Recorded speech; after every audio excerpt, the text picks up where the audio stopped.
For those who cannot prevent terrorist activities within their territories, they should take no offense as they open the intervention from our country or neighboring countries. The counter-terrorist activities in northern Iraq or Syria do not target the territorial integrity or sovereignty of these countries. Our only goal is to prevent those traitors who create bloodshed in our country and to eliminate terrorists. My apologies. I have caught a cold. The previous day, we started the operation Peace Spring in Syria with the same goal, eliminating terrorist organizations in Euphrates and other borders will enable the Syrians in our country to go back to their countries with peace. We ask all our friends for these Syrian people and us to support this operation. Dear friends, without security, we cannot establish peace. Without peace, we cannot establish development. Without development, there will be no peace and prosperity. And without peace and prosperity, the societies cannot look to their futures with trust. That's the formula for sustainable peace for everyone. The stronger our relations as countries, between countries, the much stronger this formula will be. We see the security paradigms changing globally, and we see many other signs, including trade wars, that presents new threats as well as opportunities for us. Here we need to overcome these threats together and similarly make use of the opportunities together. If we don't show such virtue, if we focus not on our common problems but ourselves, then the history will inevitably repeat itself. In particular, the problems we faced gravely in the last century should provide a lesson to all of us. If we proliferate the number of regional cooperation channels, the more quickly we will achieve our common and joint targets. That's why we should have this principled stance against terrorism. Our meeting will hopefully be a milestone for such a beneficial process. What is experienced in Syria? From 10,000 kilometers away, coalition powers come there and they neglect one thing in Syria. What is that? As we repeatedly say, PYG, YPD, ISIL, these are terrorist organizations. Unfortunately, the West calls PKK a terrorist organization, but for PYD, YPG, they don't accept them as terrorist organizations.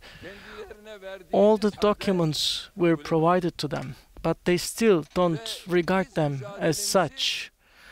And we carry on our operation against them. What do they say? The West and America, they all together say, you are killing the Kurds.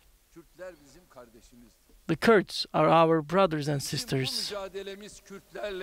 Our fight is not against the Kurds. It is against the terrorist organizations.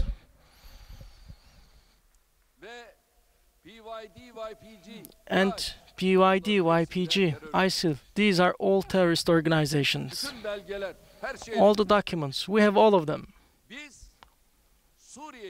We do not want to divide Syria. We do not want to separate it.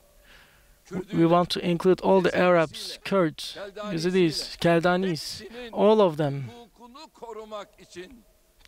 We are there to protect their legal rights.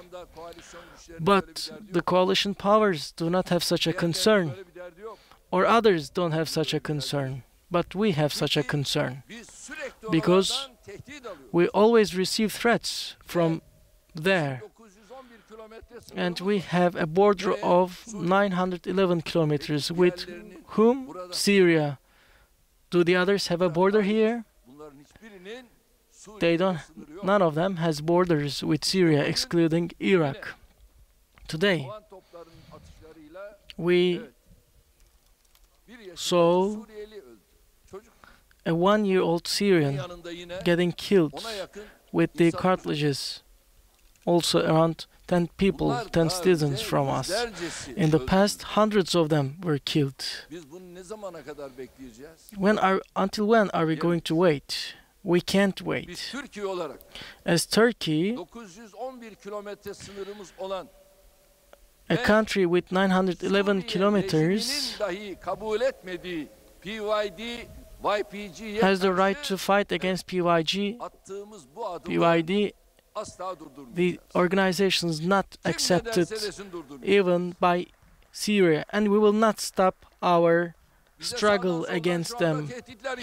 There are threats from each and every corner asking us to stop this process. I told Mr. Trump and others,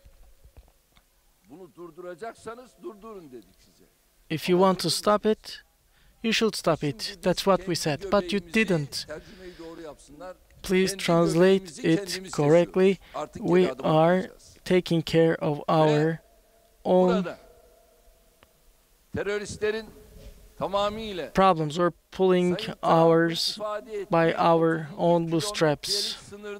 We're taking matters into our own hands. So we will carry on this fight until they leave this region, extending all the way 911 kilometers. We call this a secure area. For whom? For almost 4 million refugees living in our country. Do they include Kurds? Yes. Do they include Arabs? Yes. We are preserving their rights, their law. I'm asking now, how many countries accepted what number of Syrians across the world?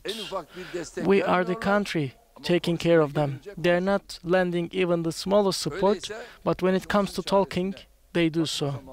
That's why we should take the matters into our own hands. It's high time that we did so. We are going to carry on this stance. I greet all of you respectfully and cordially. I kindly ask you to convey the greetings of myself and my nation to your countries. Peace be upon you. You're listening to Recep Tayyip Erdogan, or you have been, because he's just finished speaking and saying that he had a cold as well, and struggling sometimes to get through the physical pressure of that cold. But talking, of course, as we expected, about Turkey's operation in northeastern Syria, the military on Wednesday afternoon launching that operation to clear